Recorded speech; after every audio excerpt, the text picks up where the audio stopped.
Have you ever wondered what's the best way to get to Perth Airport when you're flying to Bali? I'm going to tell you exactly how much each option costs, how convenient each one is, and at the end I'll tell you exactly what we chose to do. We live in Baldivis, 50 kilometres south of Perth Airport Terminal 1. And it's a bit of a trek, but there are actually quite a few ways we can do it. I can catch a bus and train, Uber all the way, or there are shuttle services that I thank our FIFO workers for. And we can also drive and park at Perth Airport, or we can use a private airport parking company and they take us to the airport on a shuttle. So I thought, rather than guessing which one is the best, let's actually work it out. I'm looking at 4 things: how much it costs, how long it takes, what it's like with luggage, and what is the convenience factor. Because let's face it, sometimes paying a little bit more is worth it and it makes the whole trip easier. Rightio, let's start with the cheapest option, public transport.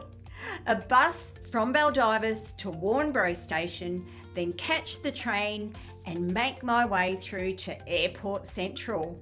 It's about $5.20 and anyone over 65 with a WA Senior Smart Rider, this is when it gets really interesting. Depending on what time you travel, it can be free, gratis, and zero spondoolies. So on price, it's pretty hard to beat. But would I really want to do this with my Bali luggage? That is the question. There's a bus, there's a train, there's the airport connection, and then there's getting all those bags around with you. And if something goes wrong with the train, which it does in Perth, Transperth can put a replacement service on, so you're not necessarily stuck. But if you're heading off on an international flight, I would certainly want to allow plenty of time. I actually like this option for when I return home from Bali, as there is really no rush. Now, if we want to make life really easy, we can get an Uber from home straight to Perth Airport. This is hard to beat for convenience. We put our bags in the car, get in, and somebody else does the driving. The downside, of course, is the price. And I don't want to tell you Uber costs a particular amount because it can change depending on the time, the demand, and when you're traveling. So I'm going to show you the actual quote that I get. But then I had another thought. What if we just Uber to Warnbro station and get the train from there? That means I don't have to worry about getting the bus from Baldivis with my luggage. But I'm also not paying for an Uber all the way to the airport. So this could be really good middle ground. Option 4 is using a shuttle service.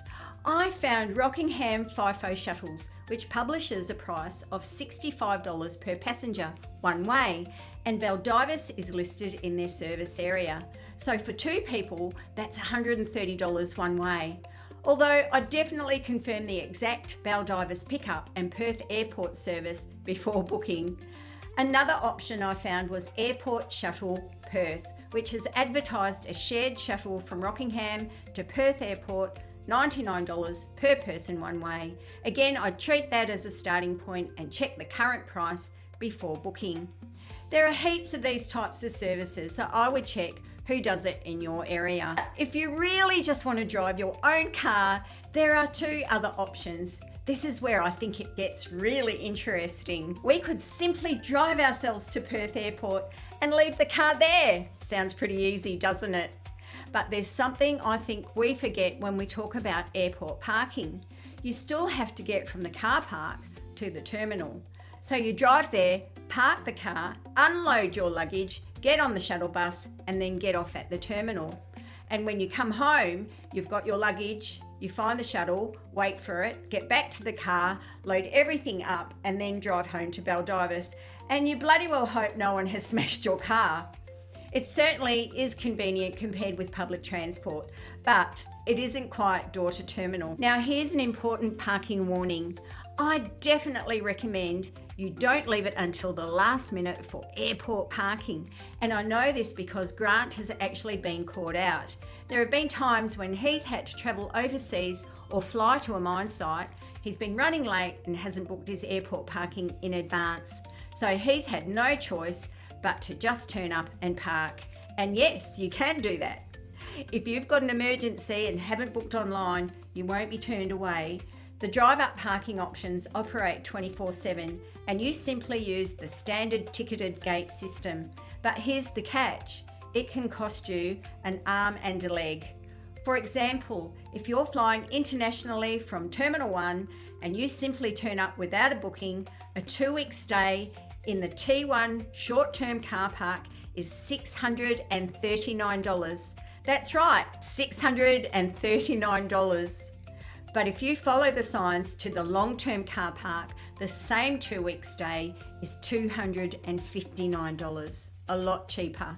So if you're planning a 2-week Bali holiday, please don't leave your parking until the day that you fly. Book it online in advance, compare the different parking options and get the best price you can. And then there's something else that I hadn't really thought about before, silly me that I am. There are private airport parking companies around Perth, and one that caught my eye is NH Airlink in High Wycombe. The idea is really simple. We drive our car to them, leave the car there, and they take us to the airport on their shuttle. Then when we come home from Bali, they pick us up at the airport and they take us back to our car. This way your car is pretty much safe from being smashed. Now that sounds pretty good to me, but the question is, how much does it cost? Okay, let's put all of this together because this is where we can really see what makes sense. So we've got the actual cost, we've got the time, and we've looked at what it's like when you've got luggage. But for me, the big one is convenience. Because if I'm heading off to Bali, I don't necessarily want to save a few dollars and make the start of my holiday harder than it needs to be. So what did we choose? We decided to go with private airport parking. And as you might already know, Grant loves his cars and they had undercover parking and the safety factor came into play. It might not be the cheapest option, but for us, it was the one that made the most sense. Now for my next tip, Bali belly.